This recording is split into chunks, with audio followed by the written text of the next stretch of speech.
All right, now that we know what tau and omega are, torque and angular velocity, we need ways of measuring that. I'm going to start with the easiest thing to measure, and that is rotational velocities or angular velocities.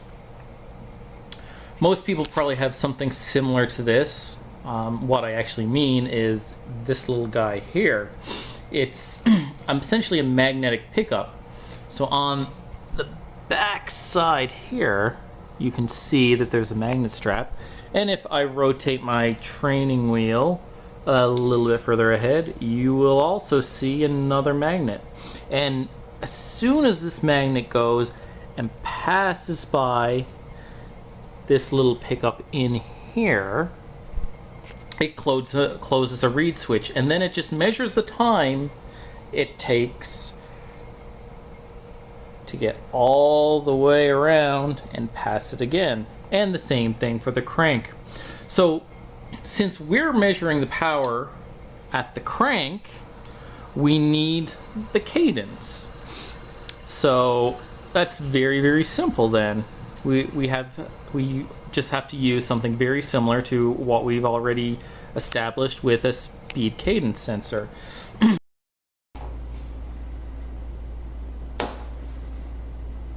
Alright, welcome back to the whiteboard. The reason I brought you to the whiteboard again is that measuring the torque is a lot more complicated. Essentially, we need a way of figuring out how much torque is being caused on the bike's drivetrain without any other forces. So here, if you had your bike crank, for instance, in this direction, a force in this direction does not create any power, only a force perpendicular to the rotation. So we have to only look at the 90 degrees here. There's a few clever ways of doing this. SRM and Quark both do this in a very interesting way. Essentially, your crank arm or your crank spider has generally 5 arms. For SRM, you can't see it, but your SRM actually only has 4. And what happens is if we have your crank pedal and you're applying a force, and then you have these 5 arms connected to your crank ring, and you're pulling and your chain is in tension here. What happens with these little arms is that they start to deflect. They bend backwards like this. So you don't actually have perfectly straight arms there anymore. You get this small deflection. But this is microscopic. However, you're able to do some very interesting things. What if we had a way of measuring the difference, this little tiny piece here? What if we had a way of measuring that? Well, surprisingly, we do. A very long time ago, a device called a strain gauge was invented. What you will end up with is a device that is very thin, that essentially has 2 little solder pads on it, a polyamide back, so essentially a piece of plastic very easily deformed, and then between this, what you'll have is you'll have a very fine foil wire that runs back and forth. Now, one of the things you can easily see is there's some sort of sensing arrangement here, but it may not be entirely obvious what it is. As many people know, the resistance in a wire is governed by 2 primary aspects. Let's idealize this wire to be a perfect cylinder.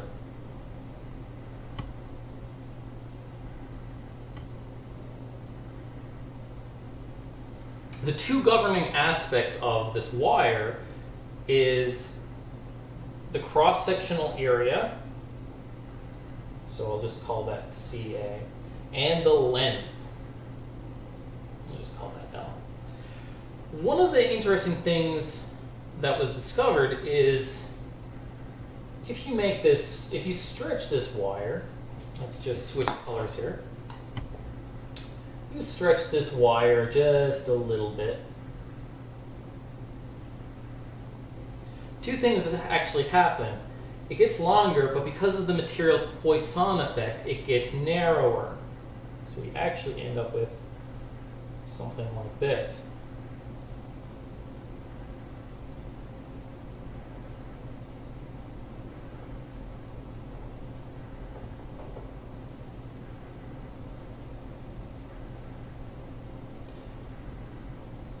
So there's two mechanisms at play here. One is that it's longer, so if it was 10 centimeters and is now 11 centimeters, it's like you added 1 more centimeter of wire, but you've also had this narrowing of the cross section, which also further increases this. However, for anyone who's ever taken a wire with a multimeter, you'll know that a 10 centimeter or an 11 centimeter wire tends to both register pretty close to 0, unless it's a very, very fine gauge wire. Well, that's exactly what they've done, is they've taken a super duper fine gauge, and in order to increase the length, they've ran it back and forth several times. Well, that's all very well and good, but we already hit the problem. We can't just apply a multimeter to actually measure these things. Some ultra high resolution multimeters may be able to do it, but generally the way of understanding, or sorry, measuring the resistance of one of these is through a Wheatstone bridge. But let's just go back a second.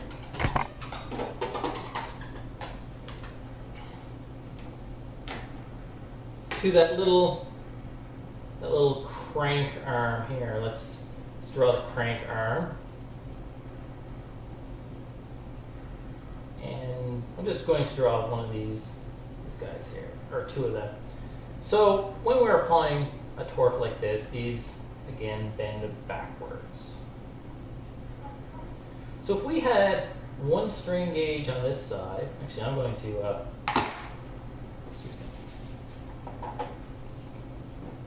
we had one strain gauge on this side and one on this side, what happens?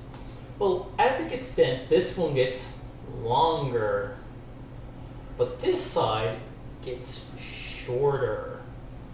So what ends up happening is the one that gets longer, the resistance increases, and the resistance here decreases, because now the wire has gotten shorter and fatter. These devices have been used in the industry for 70, almost 80 years. These are exceedingly linear. I get questions all the time about, does it affect the material? Does it impact how strong this is?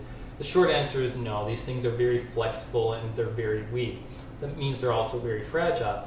In compression, the polyamide kind of acts as a stabilizing system, so it doesn't buckle, and it still remains very linear in compression. So you could theoretically get away with, on each of these, you could use only one, or you could use two, or you can use four, as I'm going to show you.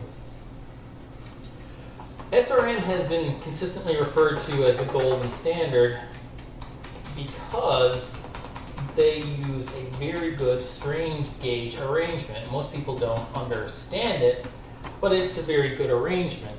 And Quark uses a similar arrangement and has all the gauges on these arms. However, as you rotate through the angles with the crank, each arm deflects differently. And in my case, my design wants to isolate each leg's power input to the crank and then it's the combined total is equal to the power output from the crank into the chain. So what's the easiest way of doing this? Well, you need to have points that are isolated. What if we take, for instance, the crank arm?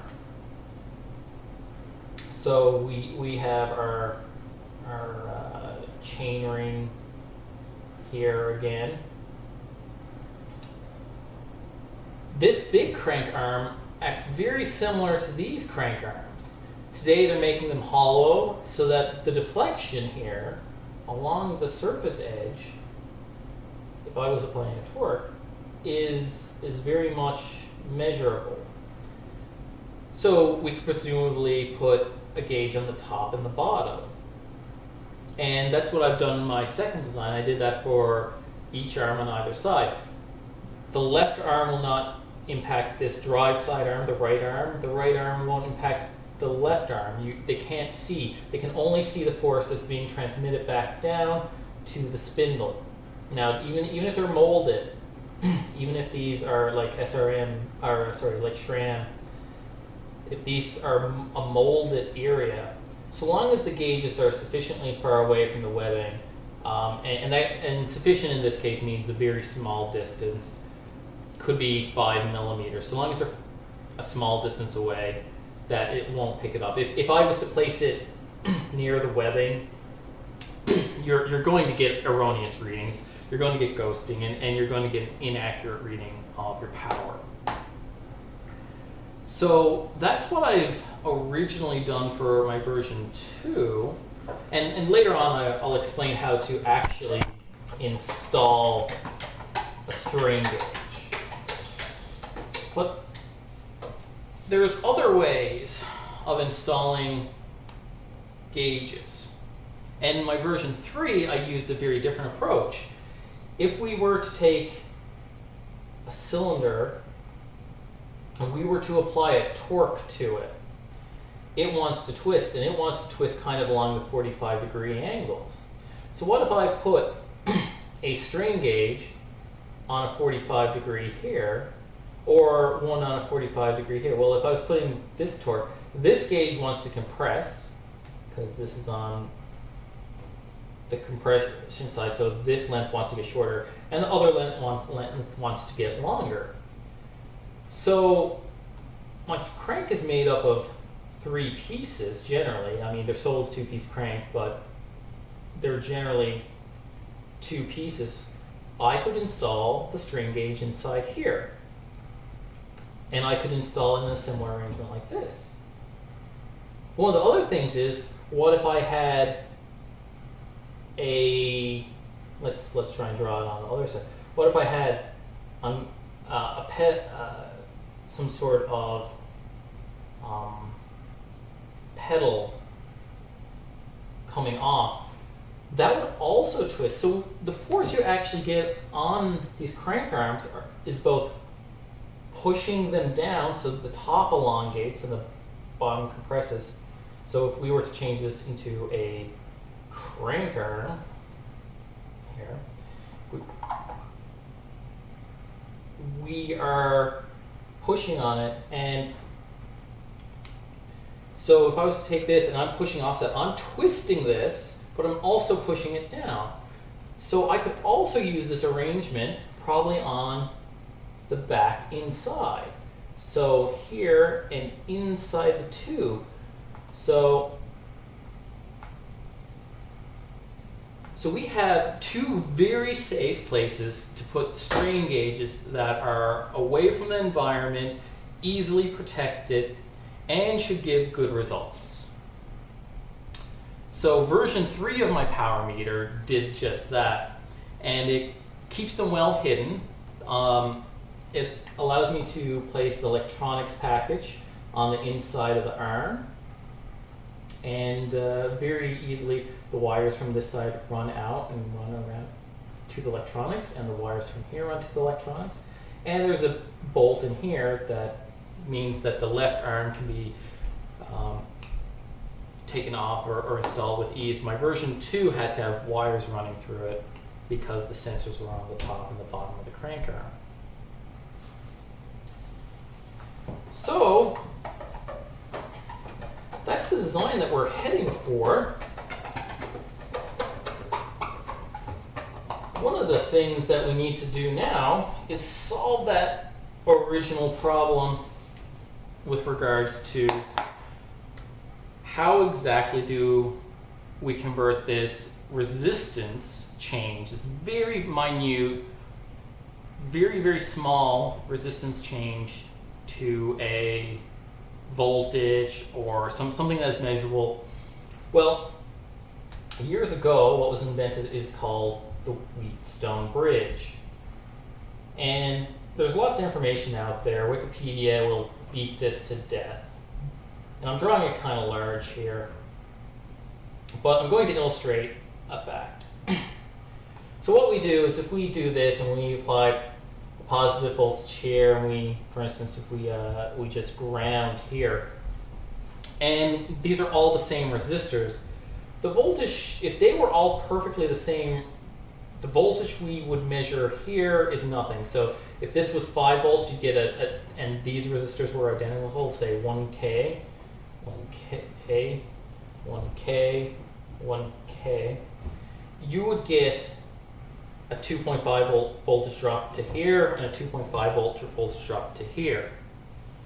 Well, that measures at 0.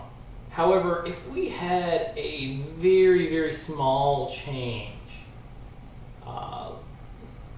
say one was 4K, we would get a bigger voltage drop here. And you can see that 4K would cause a huge voltage swing. But even if we had something like 1.1K, or even less, it would cause enough that there would be an instability, and we would either end up with a positive or a negative voltage here. So what we do with that,